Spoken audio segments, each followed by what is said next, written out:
ಕಾಂಗ್ರೆಸ್ ಸರ್ಕಾರ ಬಂದ ಮೇಲಂತೂ ಅದರಲ್ಲೂ ವಿಶೇಷವಾಗಿ ಕರ್ನಾಟಕ ರಾಜ್ಯದಲ್ಲಿ ದಲಿತರ ಮೇಲೆ ಎಷ್ಟು ದೌರ್ಜನ್ಯಗಳಾಗ್ತಾ ಇದೆ, ಎಷ್ಟು ದೌರ್ಜನ್ಯಗಳಾಗ್ತಾ ಇದೆ ಅಂದರೆ ಎಷ್ಟು ಹೆಣ್ಣುಮಕ್ಕಳ ಮೇಲೆ ಅತ್ಯಾಚಾರಗಳಾಗ್ತಾ ಇದೆ, ಎಷ್ಟು ಕೊಲೆಗಳಾಗ್ತಾ ಇದೆ ಅಂತಂದ್ರೆ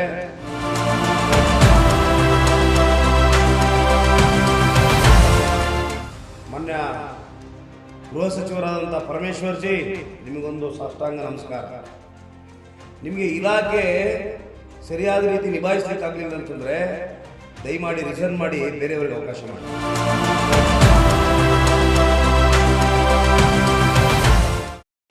ನಮಸ್ತೆ ವೀಕ್ಷಕರೇ, ನಾನು ನಿಮ್ಮ ಪ್ರೀತಿಯ ಮಾಸ್ತಿ ರಮೇಶ್, ಸುದ್ದಿ ಫಸ್ಟ್ ಕನ್ನಡ ನ್ಯೂಸ್ ಮಾಧ್ಯಮದಲ್ಲಿ ಕೆಲವೊಂದು ವಿಚಾರ ಚರ್ಚೆ ಮಾಡಲಿಕ್ಕೆ ಈ ರಾಜ್ಯದಲ್ಲಿ ದಲಿತ ಸಮುದಾಯಗಳ ಮೇಲೆ ಆಗ್ತಾ ಇರುವ ದೌರ್ಜನ್ಯಗಳ ಬಗ್ಗೆ, ಹಾಗೆ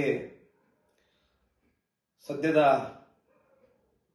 ಅಧಿವೇಶನದಲ್ಲಿ ಆಗ್ತಾ ಇರುವಂಥ ಕಾಂಗ್ರೆಸ್ ಸರ್ಕಾರದಲ್ಲಿ ಅಧಿವೇಶನದಲ್ಲಿ ಒಂದು ವಿಶೇಷವಾದ ವಿಧೇಯಕ ಮಂಡನೆ ಮಾಡಿದರೆ ಅದರ ಬಗ್ಗೆ ಚರ್ಚೆ ಮಾಡಲಿಕ್ಕೆ ನಾನು ಇವತ್ತು ಮಾಧ್ಯಮದ ಮುಖಾಂತರ ತಮಗೆ ಹಂಚಿಕೊಳ್ಳಲಿಕ್ಕೆ ಬಂದಿದ್ದೇನೆ.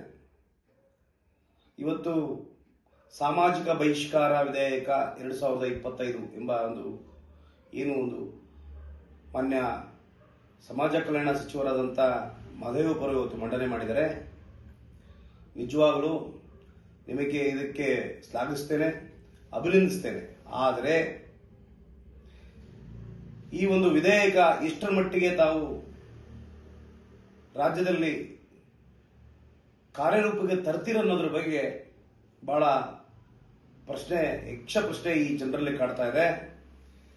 ಇವತ್ತು ಇರುವಂತಹ ಅಟ್ರಾಸಿಟಿ ಆಕ್ಟ್ ಏನಿದೆ, ಅಟ್ರಾಸಿಟಿ ಆಕ್ಟ್ ಎಷ್ಟರ ಮಟ್ಟಿಗೆ ಇವತ್ತು ದಲಿತ ಸಮುದಾಯಗಳಿಗೆ ಕಾನೂನು ರಕ್ಷಣೆ ಕೊಡ್ತಾ ಇದೆ ಅಂತೇಳಿ ಕಳೆದ ತಮ್ಮ ಸರ್ಕಾರ ಬಂದ ಮೇಲೆ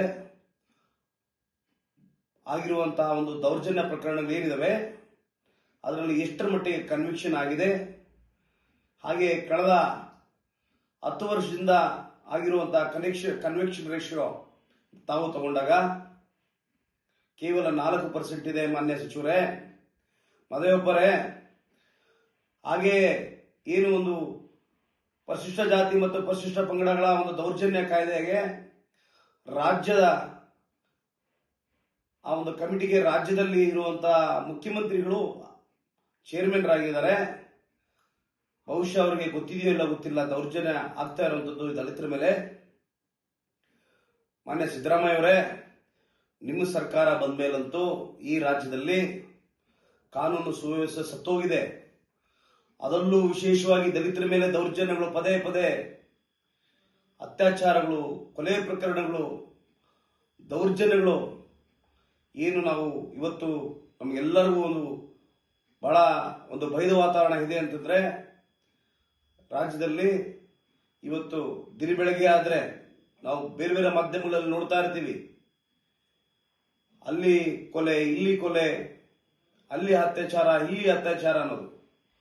ನಿಜವಾಗ್ಲೂ ಈ ಬಂಡ ಸರ್ಕಾರ, ಕಾಂಗ್ರೆಸ್ ಸರ್ಕಾರ ಸತ್ತೋಗಿದೆ ಅಂತ ಹೇಳಲಿಕ್ಕೆ ನಾನು ಬಯಸ್ತೇನೆ.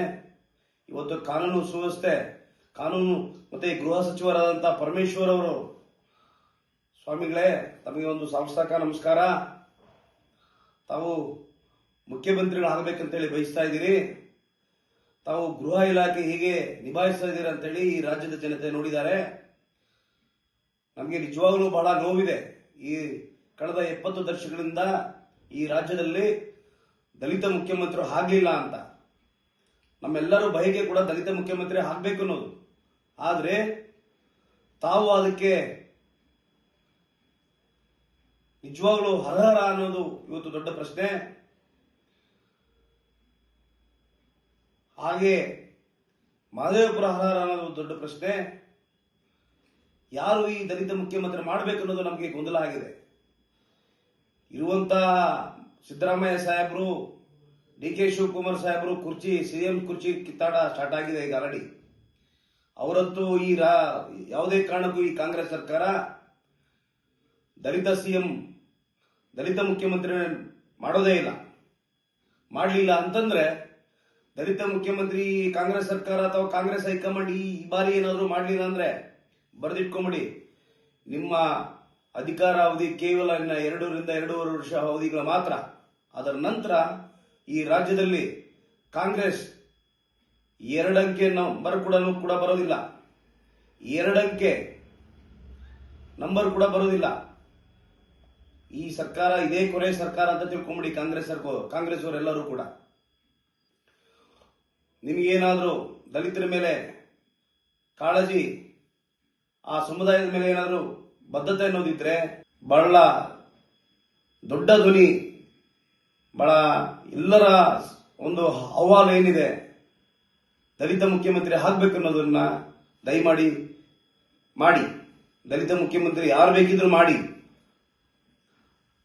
ಸತೀಶ್ ಜಾರಕಿಹೊಳಿ ಅವರಿದ್ದಾರೆ, ನಮ್ಮ ಮಹದೇವಪ್ಪರಿದ್ದಾರೆ, ಕೆ.ಎಚ್. ಮುನಿಯಪ್ಪನವರಿದ್ದಾರೆ, ಯಾರು ಬೇಕಿದ್ರು ಮಾಡಿ. ಒಟ್ಟಾರೆ ಅದಾದ್ಮೇಲೆ ಆದ್ಮೇಲೆ ಆದ್ರೂ ಕೂಡ ಈ ರಾಜ್ಯನ, ಈ ದಲಿತ ಸಮುದಾಯದ ಮೇಲೆತ್ತುವಂತ ಕೆಲಸ ಮಾಡಿ.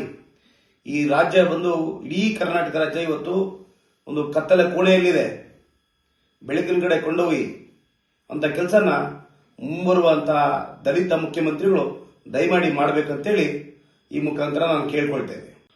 ಹಾಗೆ ಕಾಂಗ್ರೆಸ್ ಸರ್ಕಾರ ನಾಮಕಾವಸ್ಥೆಗೆ ಡಿಸಿಆರ್ ಪೊಲೀಸ್ ಠಾಣೆಗಳನ್ನು ಮಾಡಿದೆ. ಇವತ್ತು ಡಿಸಿಆರ್ ಪೊಲೀಸ್ ಠಾಣಾಧಿಕಾರಿಗಳು ಏನ್ ಮಾಡ್ತಾ ಇದ್ದಾರೆ, ರಿಯಲ್ ಎಸ್ಟೇಟ್ ಬ್ರೋಕರ್ಗಳು ಹಾಕ್ಬಿಟ್ಟಿದ್ದಾರೆ.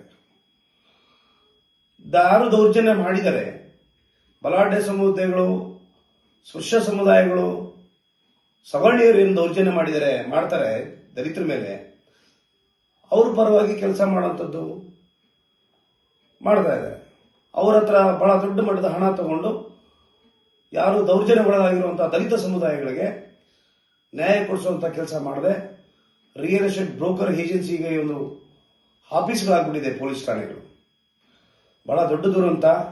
ನಾನು ಈ ಸಮಾಜದ, ಈ ಸಮುದಾಯದ ಎಲ್ಲ ನನ್ನ ಬಂಧುಗಳು ವಿನಂತಿಸಿಕೊಳ್ಳೋದಷ್ಟೇ, ಈ ಕಾಂಗ್ರೆಸ್ ಸರ್ಕಾರ ದಲಿತರಿಗೆ ಕಣ್ಣಿಗೆ ಮಣ್ಣು ಹೆಚ್ಚುವಂತಹ ಕೆಲಸ ಮಾಡಿ ಬರೀ ಮೋಸ ಮಾಡುವಂತ ಕೆಲಸ ಮಾಡ್ತಾ ಇದೆ.